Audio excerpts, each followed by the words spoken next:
Hey guys, so welcome back to Indirect Knowledge. So tonight's tarot card reading is for Layla. Layla, she gave me some,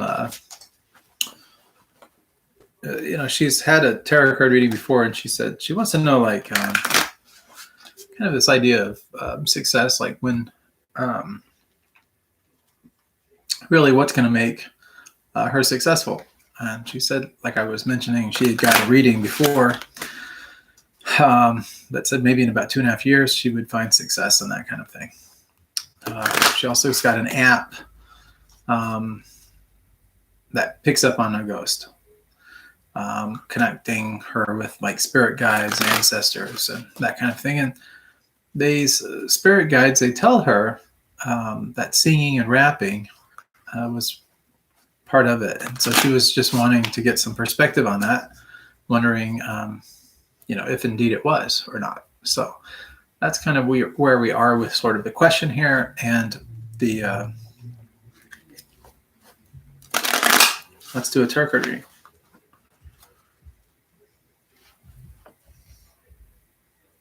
For a lot of you guys that tune in to the channel regularly, you know that I'm a monk, and so this is one of the services that I do, is this tarot card reading. I've been psychic since I was a small child, when I had some very interesting psychic phenomenon happen where I picked up on the death of 3 people, and that did indeed happen. And it was the first verifiable time that, it was kind of out there in the public eye as far as me getting information psychically and then that coming about. So I was educated in sort of an ESP school, or it's where they kind of test us on different things. They might have like 3 or 4 different objects, and someone is thinking about one, or one is the selected one, and I have to figure out which one it is by tapping into that energy. So a lot of the ESP was energy tapping. And that's a lot of how I get information, is through energy. And so depending on the heaviness of energy, it can wear me down, or it can really get me excited and lifted. So a lot of times when you watch these tarot card readings, sometimes I'm really like in a really solid, good mood. And then other times I'm kind of, my energy may be depleted or something like that. And a lot of it is just that energy that I'm picking up on. So it's just a part of it. And to do these readings, I'm kind of in a different zone anyway. So it doesn't bother me at all whether I'm, on cloud 9 or if I'm way down here. Because as soon as the tarot card reading is finished and I'm done doing the service, maybe I need to take some rest or something like that, or maybe I need to go burn off some energy, depending on kind of where I'm at. So I might go do some other service projects, some cooking or cleaning or whatever needs to be done. Or I may just simply have to take some rest or something like that to kind of rebuild that energy back up. So the thing with this gift is that it's sort of, for me, there are certain things that I've learned over the years that kind of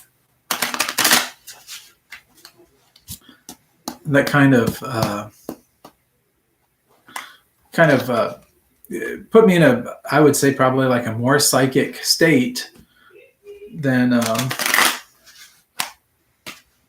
other times where I may be in a less psychic state.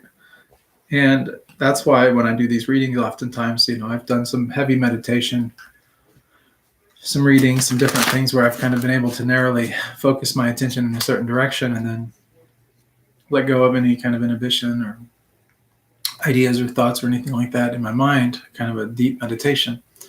And by doing that, I enter sort of this trance-like state, and things just sort of opens this portal for things just to come in.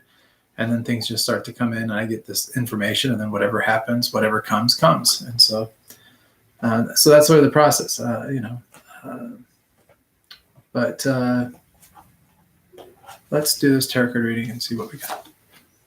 So the way I do this is I just go ahead and I start with the past, present, and future. Then I throw down the answer card. And then I put down the energy card toward where it's going on in the present moment. And then I put down an energy card that's sort of around the querent, which in tarot is just a simple, fancy way of saying the person asking for the tarot card reading, or the person requesting the reading. And then finally, it's really the outcome card, and that's sort of where everything kind of, sort of lies with everything. So in the past is normally about 3, 6, 8 months out, somewhere in that ballpark. It just really depends on the energy of the card. Right now I'm picking about 8 months, so that's where that 8-month kind of came from. But we have the Six of Swords, and the Six of Swords is it's a very interesting card to me, because this is where this person sort of, they've got their ideas, their thoughts, their way of doing things and stuff, and it's been on choppy waters for a while, and now they're moving to clearer waters, calmer waters, this person is being forced to let go of some things, or someone or something that they were attached to, some ideas that they were attached to. And because of the situation, and the chaos and everything that had happened previously, they're getting away from all of that. So some loss has happened. Having to let go of things is often very difficult, because it's sort of like letting go of attachments. And when you're attached to something, you really have kind of a relationship with it. And when I say it, I'm just referring, it could be a person, it could be an idea, it could be a concept, it could be a religion, it could be a belief system, it could be anything. It could be an object, like a material object or something that has a lot of meaning. And when you're forced to let go of it, that can be very painful, because of the connections that we hold. That's what that card is all about. So that was maybe 8 months out or so. And so it's sort of like, now things have been moving forward. And so we get to the present moment. And remember, the present doesn't happen all at once, and now we're in the present. The present is what's going on right now. So it's a culmination of things that have happened from the past to get us to where we currently are. And so it's not that the present is stagnant or static. It's not that it's standing still. The present is actually very fluid. It's like we're moving forward even now. And so now we have the 8 of Pentacles. Okay, it's a very good card. It's a card of just keep on keeping on. It's about doing certain things in a certain way to get a certain result. We like the result, so what do? We keep doing those things over and over again to get the same result. And in doing that, these repetitive actions, they produce these repetitive results that ultimately keep on adding or accumulating and bringing us more and more success. The 8 in that numeral, in the Roman numeral there, in numerology, is really significant. It's that Capricorn energy, that earthiness, that groundedness, but also that thing of abundance and prosperity and wealth and money and those kind of things. And that's basically how businesses are built. It's about, we're talking about success here. And what is really the answer is to keep doing the same thing you've been doing, and doing it repetitively enough, honing your skills, becoming better and better. And as you do, those things will start to materialize more and more for you. In fact, you'll at some point get to a place where you have so much income coming in and so much success and so much going on with whatever it is that you decide to put your attention into, that you won't even be able to keep up with it. I mean, it'll be that much. It's sort of like if you were, we had a monk that was, they made these bracelets, and there was a very intricate weaving pattern and process for making these bracelets. And they just kept making them, and it was sort of a service that they did, and they would give these bracelets out after they had gotten so many of them, or if the right situation presented itself, they would give them out. So it was kind of a labor of love that they did. But I remember this monk, this was like something that he did every single day. He's made more and more of these, and it became very, a very unconscious process. In the beginning, making them may have not been the easiest thing to do, because it was sort of like having to learn the process, and then once he got it down, it became a lot easier. And then eventually he got to a point with it where it was just so easy, and it was just so a part of his regular everyday routine, that he just naturally did it, to where he had thousands and thousands and thousands, countless numbers of these bracelets. Probably more than he could give away, too easily. It's just a lot of bracelets. And they were very nice bracelets, very high quality craftsmanship. He put a lot of love and a lot of attention, a lot of effort into them. And even now, he still gives these bracelets away to people. And It's his service. It's one of his services. But, if you were to ask him, well, how many of these have you made? He has no clue. It's just something that he's done and he continues to do to this day. And it's just amazing to see his skill. He's done it for so long that I would hazard a guess that nobody is probably as good at making that particular type of bracelet as this individual. He's probably the best in the world at making that particular object, that handicraft. And they really are spectacular. But that's what this is about. That's what this card is symbolic of. If you can get from that sort of that example there. Where are we headed at into the future? Well, we have this 2. And I'm calibrated to, like I said, about 3 months out. And I'm getting out, and I've been doing this a lot lately, but about 2.5 months from now is where I'm picking this up at. About 2.5 months, just shy of that 3-month mark. But this 2 right here, 2 is about sort of like this opposition of opposites. So it's like polarity. It's like if you've ever seen, like, you got good on this side and bad on this side, right? If you're having to pick between which side, a lot of people say, well, I'll go with the good. I'll pick the good. Some people might say, well, no, I'll pick the bad. But then there's that conflict. Like, I want to do this, but then I don't want to give up this either. Or maybe a better example would be something like, maybe you like to draw things, but then you also like to play music. And so, you get to a point, maybe professionally, where you've been doing both. You've been drawing, sketching pictures, you've been playing music. You might find that the music is really good, that doing the artwork is really good as well. One may pay a little bit better. Let's just say maybe with the music gigs, it pays pretty good and you get money all up front. The art, it might be a little bit slower as far as the income goes, but as you build up a portfolio and you get better and better at drawing and painting or whatever it is your art is, you get more notoriety in that direction also. Well, this is sort of like where you're forced to kind of have to pick between the two things. Like, do I do the music or do I do the art? Because at some point you need to take the energy that you're exerting in 2 different directions and zero it in on one single direction, because that's where you're going to find mastery at. If you spread yourself too thin, even if it means, doing one thing here, one thing there, the result will suffer. Like, you won't be the best at either one, because you'll always be competing with yourself between these 2 things. That's really what that's about. That's where we pick this thing up. So in about 2 months from now, you'll have to, a little bit longer maybe even, you'll have to start to make a decision, like, what direction am I going to really take? And how do you make those kind of decisions? Well, there's a lot of variables and a lot of practical advice I could give you in that direction. One would be, is it the money or is it the passion? What are you most passionate about? Maybe you love both. What brings you the most amount of income in terms of doing it? What has the most potential to bring you income? That might be one example of things. What has longevity? Would you be able to draw up into your 90s? Maybe. Would you be able to have a music career up into your 90s? Maybe not. Maybe that's a younger person's thing. Although a lot of artists, get up in their 60s and they're still making good music and that. But would your vocal cords strain at some point? Would your ability to play a musical instrument strain? It could be the same with the art. I don't know. But these would be the things that you would have to ask yourself, to kind of get some perspective on, and look at the longevity, look at where the income is, look at what audiences you might benefit most, like who would stand to gain, which audience would you serve the best, giving the best of yourself in that direction. Ultimately that's where success comes, is in serving. So that's about 2.5 months out. Now let's shift gears for just a minute and kind of find out where we're at with that 8 of Pentacles. That's that card that's happening right now, where we're refining our skills. We're getting better and better, doing certain things in a certain way to get a certain result. And as we get good results, we continue to get even better results. And as we get better results, we get even better results. And that just kind of carries on. What is kind of the card that magnifies that current situation that we're in right now? Not surprisingly, it is actually the 6 of Pentacles. Take a look at that. This is a charity card. This is where there's the giver. That's the person standing. You've got the scale, which is balance. You get the 2 individuals. They both have smiles because they're receiving also. They're receiving.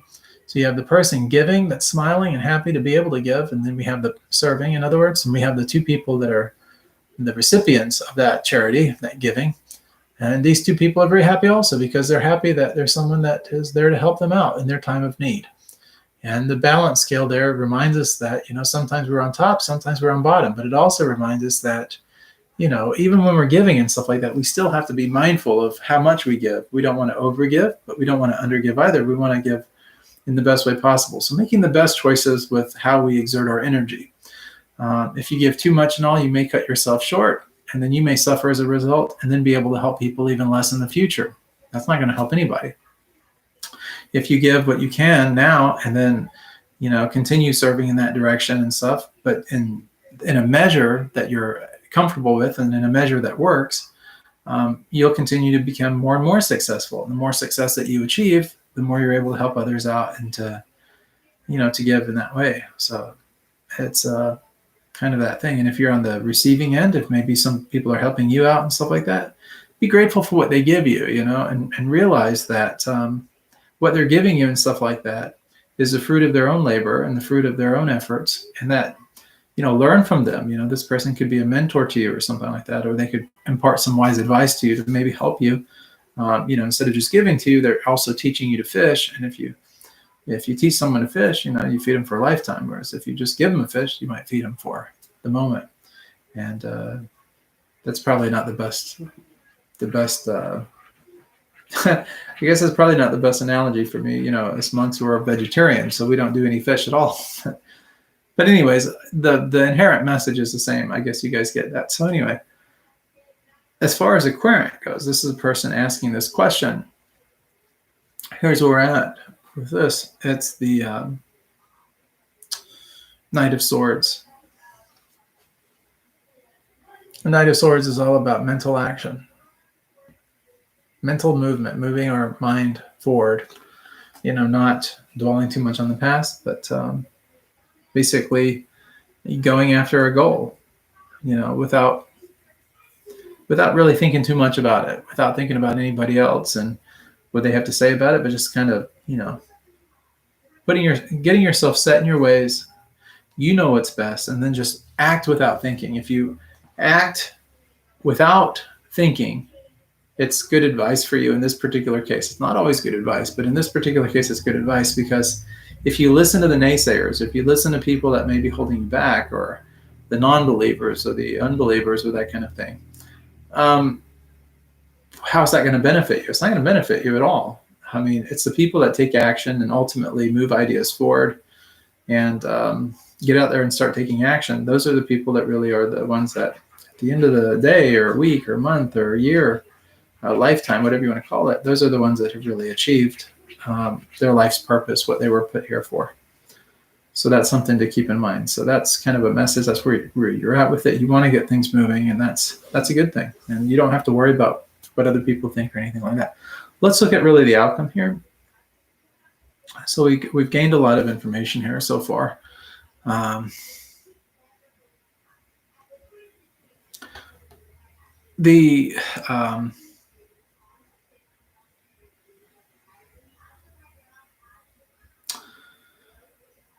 Just trying to think. We had that Two of Wands a minute ago. That was kind of our near future card in that. And it's sort of like asking, do you want to take kind of a traditional approach to things, or do you want to kind of take a more modern approach? But the key to that Two of Wands is planning, putting things together, planning things out, putting together kind of a business plan, and kind of looking at your actions. And that Two of Wands is this card right here. Got the world in the hands. The world is your oyster, so to speak. You got the water there, represents the subconscious, and you got the one wand behind you and stuff like that. Really, Two is about making choices. It's that polarity of opposites that we talked about. It's having to make a decision. Do we do this or do we do that? What is really the best choice for us in that? But when we make a decision, sometimes we have to live with that decision. And so our outcome card is the Three of Swords. So we have these swords here. Swords are the mind, it's about, and then this heart here, it's like stabbing the heart. We have the cloud, we have the rain. It doesn't look like a really happy card. And by and large, it's normally not. Oftentimes when this card comes up, it's about betrayal. It brings to light what you might have been blinded about. Say, like with this 2, for example, like 2, you're seeing everything kind of, and everything, you're putting together a plan of action and getting things going, looking at your options and everything. That's really good. But even in the decision-making process and all, sometimes there's things that we're just not privy to, or that we're not really clued into. So this card here is really sort of it can be about rejection, but ultimately, you've made your decision at this point, and now you got to live with the loss that comes with making that decision. So sometimes when we make a decision or we choose to move in a certain direction, we forfeit something else, right? And in forfeiting something, it's almost like we're betraying that, and then that is also betraying us. But at the end of the day, we have to live with our decision and be able to move forward and let go of the sadness and the rejection and the pain that's associated with all that kind of stuff that comes about as a result. And a lot of that is about controlling our own mind. And for one who has conquered the mind is the best of friends. For one who has failed to do so, the mind will be the greatest enemy. That's the Bhagavad Gita, chapter 6, verse 6. For those of you that are familiar with that text. This is, and for those of you that aren't familiar with the Bhagavad Gita, you can get a copy of the Bhagavad Gita. Just go to indirectknowledge.com, give a donation, and then they'll send you one. But anyway, this is about bringing things to light, that you've been blinded about. So this is sometimes an educational card. It's about learning about the things that you weren't really quite so sure about. Sometimes people have, they want to tell you, sometimes people tell you what you want to hear. They make you feel good. And so they give you advice, or, they support you in whatever it is that you want to do. But sometimes in supporting you, they sell you a bill of goods that maybe isn't super viable, in other words.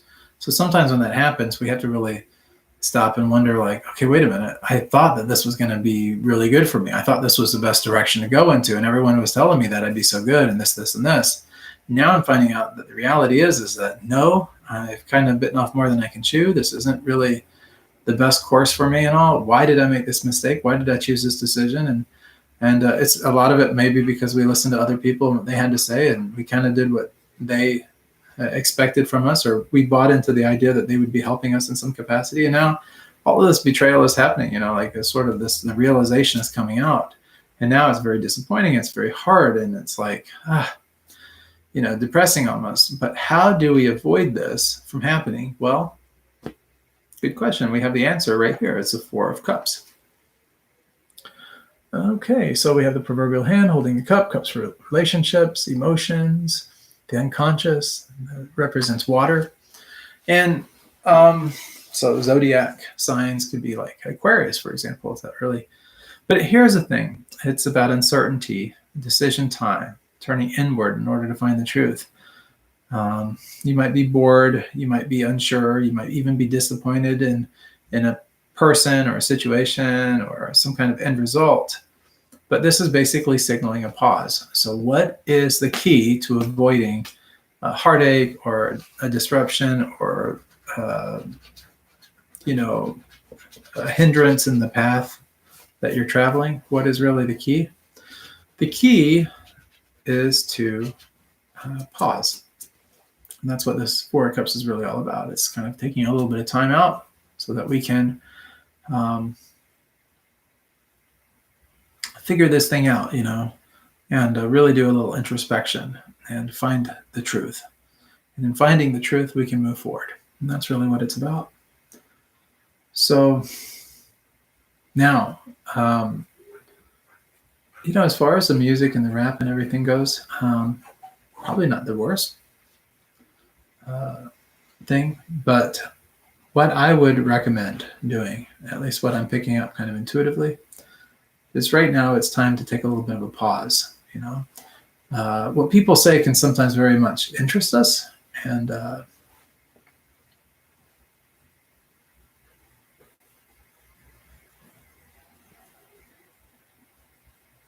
draw us in. But at the end of the day, you have to be wise with where you're at. Now, I've just picked up something that I'll impart to you. This is really about service. You want to do what you love to do. And the music and everything is very passionate. Something that you're driven to do and stuff like that, and you feel good on and everything. Here's what I want you to ask yourself while you're pausing. Kind of a meditation, if you will. Sorry guys, I gotta get a little comfortable here.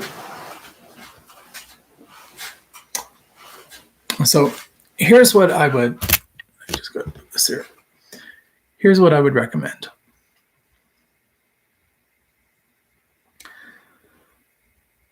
Where you put your energy is ultimately where your heart is most of the time. Now, some people, they kind of ignore their heart and they go off in other directions and they start serving other things or putting things in. Oh, hey, Rada, I didn't even notice you there. Yeah, I can see you. Yeah, please do ask a question. Yeah, we'll get to your question. Sure. So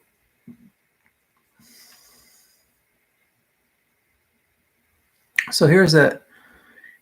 If you are in the mode of service, like if you follow your heart or you feel what's right for you, and in order to know what's really right for you, it's not just about following your heart or following what's in your mind or whatever you're good at in terms of your activities and stuff that you do on a day-to-day basis, or what other people tell you should be doing, or what your relationships dictate, whether it's parents or friends or whatever those influences are. It has nothing to do with any one of those. It actually has to do with every one of those. So that's kind of the litmus test. That's how you make these decisions, is when you're pausing here, or what I would say is take and understand things from these four perspectives. Where's your emotions at with them? Where's your heart? Where is your spirit? Where's your mind? What's going on in your head? Where's your rationality? What are some of the activities and things that you do that you're naturally good at? Where are your interests at in terms of those kind of things? What are some things that you can pretty much do in your sleep? Maybe you're good at serving in a certain capacity, whether it's playing music or whatever it happens to be. That's something to consider as well. What I'm saying is take into heart, body, mind, soul, spirit, just those kind of things, and what speaks to you. And then from looking at things through those four different lenses or so, then it's a lot easier to make a decision. If you look at things through just one lens, well, it's sort of polarizing, like you're just kind of looking at things one-dimensionally. But when you look at things kind of from a myriad of different vantage points, then you can start to get more of a perspective on things, a better perspective, and then be able to move things forward a lot nicer. So that's sort of it. So do that while you're kind of pausing for a minute to kind of contemplate and to do some soul searching here. And then also, at the end of the day, as far as love goes, and as far as doing what you feel called to do, it's really about, making a firm resolve, a firm commitment to doing exactly that. So it has to be a relentless pursuit. In other words, it has to be your driving force. It has to be the one thing that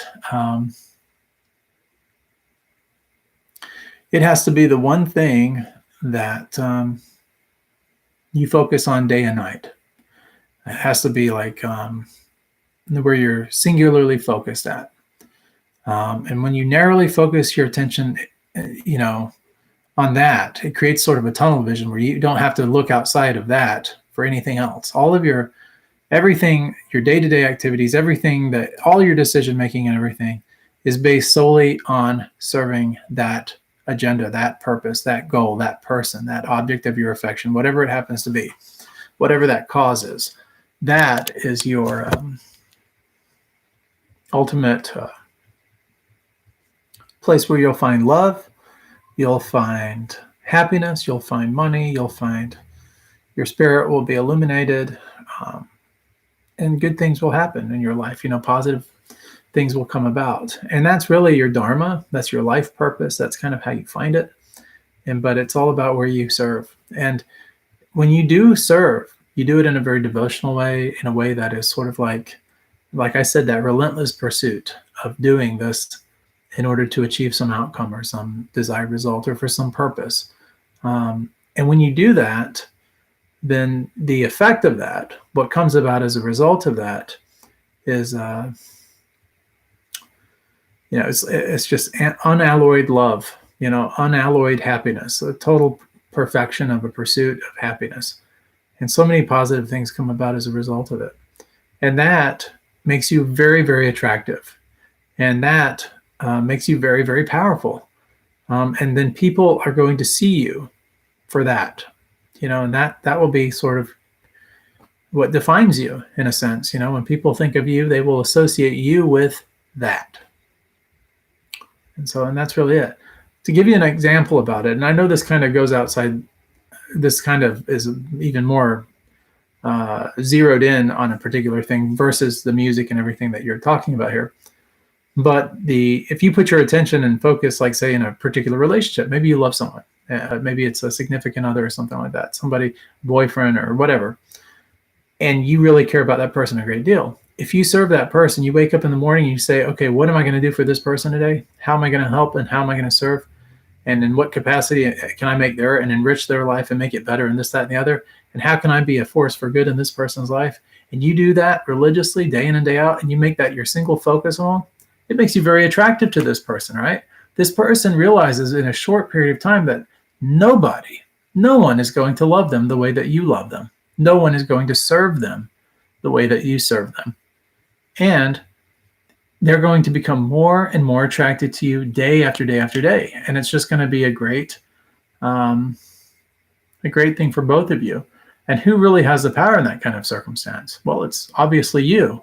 It would seem like it's them, like, well, I choose to be with that person. But in the end of the day, where our attention goes, our energy flows. Our energy flows where the attention goes. So like wherever if you only see this person serving you day in and day out, that's where your energy is. You have no choice. You become hypnotized to that person and their service and their love and their affection for you, to the extent that you can't think of being in love or being with anybody else. And that's really, I know it sounds like something out of maybe a philosophical love story or something like that, but take it in the context of where you're at. If it's the music and everything like that, if you make your firm resolve and you commit to it 100% and you serve this music, this rap, and you do it with this single focus, a single-minded perspective on it, and you serve it and you serve it and you serve it, that's what you're going to become really well known for. That's where you'll find your success. And others will see you very successful, and they will equate you with that.